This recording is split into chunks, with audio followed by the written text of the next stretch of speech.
tokoh wali Fitue dari Sulawesi Selatan. Entah dari mana dan siapa yang memulai menggabungkan foto beberapa tokoh dari beberapa daerah di Sulawesi Selatan, yang kemudian hari dikenal dengan nama Wali Fitue, atau 7 Wali. Ketujuh tokoh tersebut hidup berbeda zaman. Inilah ketujuh tokoh dari Sulawesi Selatan, yang dianggap sebagai Wali Fitue atau 7 Wali dari Sulawesi Selatan. 1. Syekh Yusuf. Syekh Yusuf Abul Mahasin, Tajul Halwati Al-Makassari Al-Bantani, adalah salah seorang pahlawan nasional Indonesia. Ia juga digelari Tuan Tak Salamat Kakri Goa, Tuan Guru Penyelamat Kita dari Goa, oleh pendukungnya di kalangan rakyat Sulawesi Selatan. Syekh Yusuf lahir dari pasangan Abdullah dengan Aminah pada tanggal 3 Juli tahun 1626 di Goa, Sulawesi Selatan. Ketika lahir ia dinamakan Muhammad Yusuf, suatu nama yang diberikan oleh Raja Goa Sultan Alauddin, yang juga adalah kerabat ibu Syekh Yusuf. Pendidikan agama diperolehnya sejak berusia 15 tahun di Cikoang, dari Daeng Ritas Samang, guru kerajaan Goa. Syekh Yusuf juga berguru pada Sayyid Ba'alawi bin Abdul Al-Alama At-Tahir dan Sayyid Jalaluddin Al-Aidid.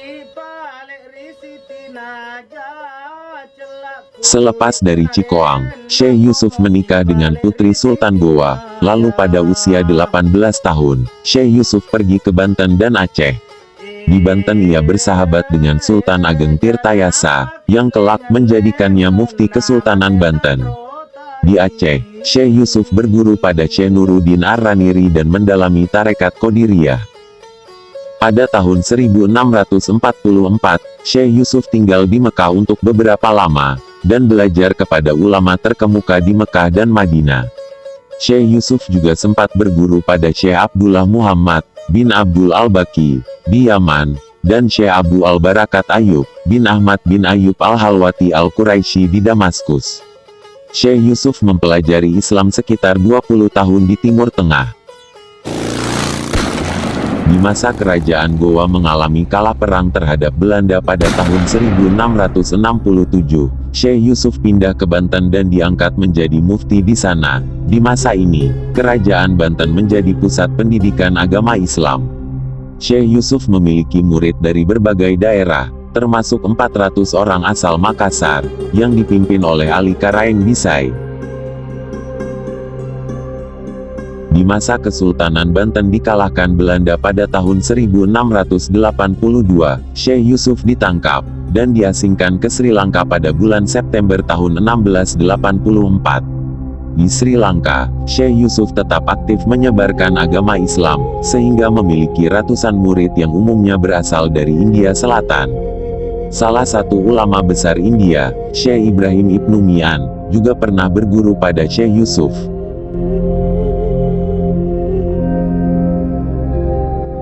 Kemudian oleh Belanda, ia diasingkan lagi ke lokasi lain yang lebih jauh, Afrika Selatan, pada bulan Juli tahun 1693. Di Afrika Selatan, Syekh Yusuf tetap berdakwah, dan memiliki banyak pengikut.